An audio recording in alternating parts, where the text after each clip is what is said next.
The other thing is the key. My dad was in Philadelphia when he was a mere boy. I can't imagine my dad as a boy, but he was. And he worked at banks and stuff. And he remembered that in Philadelphia, people would have 3 or 4 phones on their desk.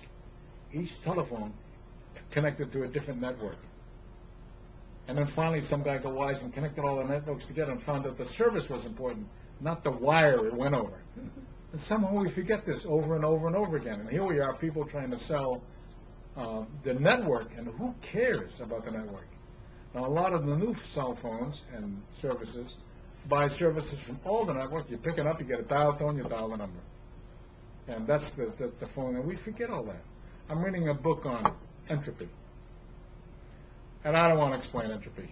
I'm not sure I understand it, but I don't want to explain it. Entropy and enthalpy are 2 things I don't want to talk about. Information theory, physics. He's in coding theory, right? You remember enthalpy and coding? Yeah. So anyway, he's the idea that we can have. What was I? Entropy. Reading a book on entropy. Entropy, sorry. Yeah, I'm reading a book on entropy about how the world cannot have sustainable energy. Just can't have it. The universe is running down whether we like it or not. And to have a complex organism like you, I've got to destroy and increase the entropy around me. I got no way out of that. That's the way it is.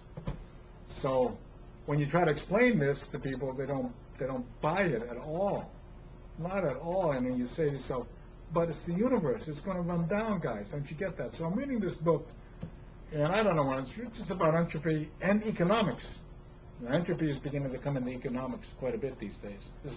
So I'm reading the book, and the book says, look, it's interesting reading. The book says, I'm applying this to entropy, to the economics, and it's an interesting position. Do I agree? Not necessarily. It's an interesting position. Maybe I'll learn something. And he says, now that we know all this, the recessions will be under better control than the future. It was written in 1980, George. Written in 1980. Right. So you say to yourself, oh, like the telephones. There's a song about they never learn, or it's a song like that they never learn, or something. Right. You told me, you quoted me a rate.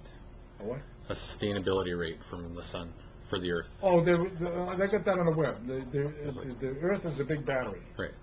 And for 1 billion years, the sun has been storing up energy in the hydrocarbon forms on the Earth. Right. And we're depleting that battery. We're running down the battery. So he says, okay, legit, why not use it now?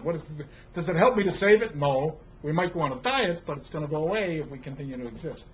And the replenishment rate of that battery is roughly, according to some of the websites, is only 7% of our usage rate. Right. So you can't be sustainable from the incoming energy from the sun. Now, this has got nothing to do with opinions and all. So I use this theory to prove that there's life on Mars. Yes, tell a life on Mars story. Yeah. Martian reporter. I want to prove that there's I life thought you on were sleeping when I was up there. Oh. I can hear it. Yeah, Can we finish this shot? Hi, Yeah. Shirley.